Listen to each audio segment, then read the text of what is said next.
Hello friends, आज की video में मैं आपको सिखाऊंगा कि ई-वे बिल किस तरीके से बनाते हैं बिल ऑफ एंट्री के थ्रू।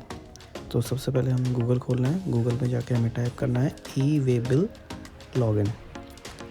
जैसे ही हम ई-वे बिल लॉगिन खोलेंगे तो आपको उस पर पहला ऑप्शन जाके चुनना है। फिर आपका इस तरीके से पेज खुल जाएगा। लॉगिन डिटेल डालनी है, आईडी और पासवर्ड डालिए, कैप्चा डालिए। मैं यहाँ पे कैप्चा डाल देता हूँ, फिर इसे लॉगिन कर दीजिए। लॉगिन करने के बाद आपका कुछ इस तरीके से पेज खुल जाएगा। पेज खोलने के बाद लेफ़्ट हैंड साइड में आपको ये ई-वे बिल दिख रहा है, इस पर क्लिक करिए। क्लिक करने के बाद फर्स्ट ऑप्शन जनरेट न्यू। तो हमें नया ई-वे बिल बनाना है, तो नया बनाने के लिए हमें इस पर क्लिक करना पड़ेगा। कुछ इस तरीके से आपका यूज़र इंटरफेस खुल जाएगा, ये पेज खुल जाएगा। पेज खोलने के बाद एक एक करके आपको सारी डिटेल भरनी है। अब मैं यहाँ पे बिल ऑफ एंट्री के थ्रू बनाऊंगा, तो मेरे पास एक बिल ऑफ एंट्री है यहाँ पे, ये देखिए। इस बिल ऑफ एंट्री में सारी डिटेल है जो मुझे ई-वे बिल में भरनी है। तो एक एक करके भरना चालू करते हैं। सबसे पहले आपको यहाँ पे मिल रहा है सप्लाई टाइप। अब हमें इनवर्ड है, क्योंकि हम बाहर से मंगा रहे हैं, तो मैं इनवर्ड इस पर सिलेक्ट कर लूँगा।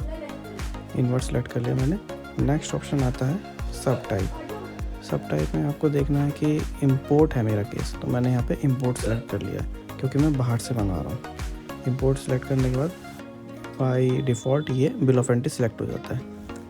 बिल ऑफ एंट्री सेलेक्ट होने के बाद अब आपको यहाँ पे बिल ऑफ एंट्री का नंबर डालना है। डॉक्यूमेंट टाइप में आ गया बिल ऑफ एंट्री का नंबर, ये आपको देखना पड़ेगा ई-वे बिल में। तो मैं ई-वे बिल में जाता हूँ। ई-वे बिल में जाके देखिए मेरा बिल ऑफ एंट्री नंबर है, ये लिखा हुआ, ये यहाँ पे 77610। तो मैं इसे कॉपी कर लेता हूँ और फिर कॉपी करने के बाद इसको यहाँ पे पेस्ट कर देता हूँ। पेस्ट करने के बाद अब आती है इसकी डेट डालनी। डॉक्यूमेंट की डेट जस्ट इस बगल में लिखी हुई है, इसको उठा के मैंने यहाँ पे सिलेक्ट करके डाल दिया। अब ट्रांजैक्शन टाइप इसका रेगुलर होगा। अब आते हैं नीचे। नेक्स्ट स्टेप में हमें इसके पार्टी की डिटेल डालनी है। सबसे पहले आता है नाम। तो हमारे इस केस में अपना जो उसका नाम है ये है वुडलम मेजरमेंट INC। मैं इसको कॉपी कर लेता हूँ। कॉपी करने के बाद यहाँ पे इसको पेस्ट कर देता हूँ। ऐसे ही अब इसका एड्रेस हमारे को डालना पड़ेगा, तो मैं एक करके एड्रेस डाल देता हूँ।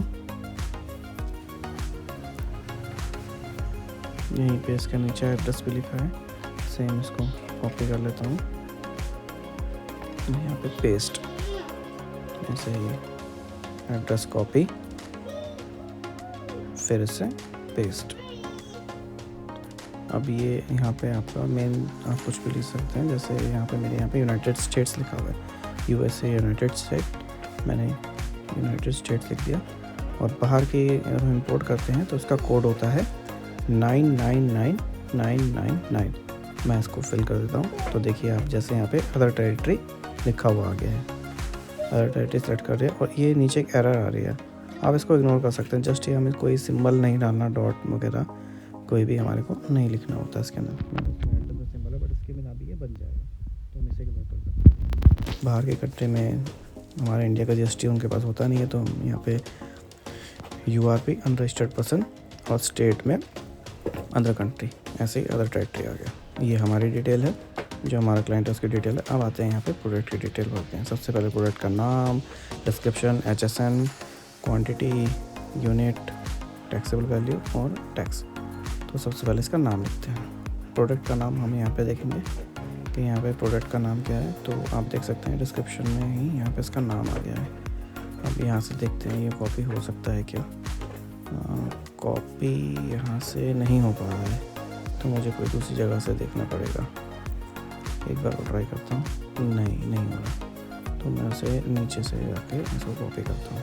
तो देखिए यहाँ से मैं इसे कॉपी करता हूँ और ये पूरी तरीके से यहाँ से कॉपी हो जाना चाहिए। यस, हो गया। तो मैं इसको कॉपी करके यहाँ पे मैं पेस्ट करता हूँ। आप चाहे तो यहाँ पे हाथ से भी लिख सकते हैं।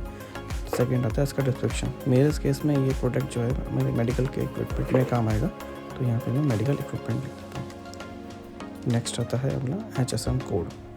अब यहाँ पे HSN कोड डालने के लिए मेरे को यहाँ पे HSN लिखना पड़ेगा। इस केस में हमारा HSN देखिए ये लिखा हुआ, तो मैं इसको कॉपी कर लेता हूँ और कॉपी करके यहाँ पे इसको कॉपी कर लिया। अब इसको मैं सीधा पेस्ट कर देता हूँ, यहाँ पेस्ट कर दिया। अब आता है यहाँ पे क्वांटिटी, तो मुझे यहाँ पे अब इसकी क्वांटिटी डालनी है।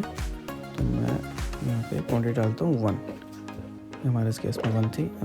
ये यहाँ पे आएगी क्वांटिटी, तो मैं इसको यहाँ पे क्वांटिटी 1 डाल देता हूँ।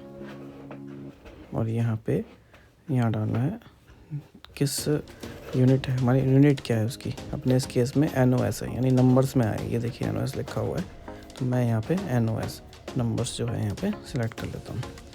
अब नेक्स्ट आता है इसका टैक्सेबल वैल्यू निकालने का। तो टैक्सेबल वैल्यू निकालने के लिए हमें इसमें ये देखना पड़ेगा कि इस पर टैक्स कितना बैठा है। तो यहाँ पे ये टैक्स है, ये लिखा हुआ है यहाँ पे है 550, आप देख सकते हैं इसके अंदर 55048.7। तो मुझे इसकी रिवर्स कैलकुलेशन करनी पड़ेगी। एक मिनट जरा मैं कैलकुलेटर में कर लेता हूँ।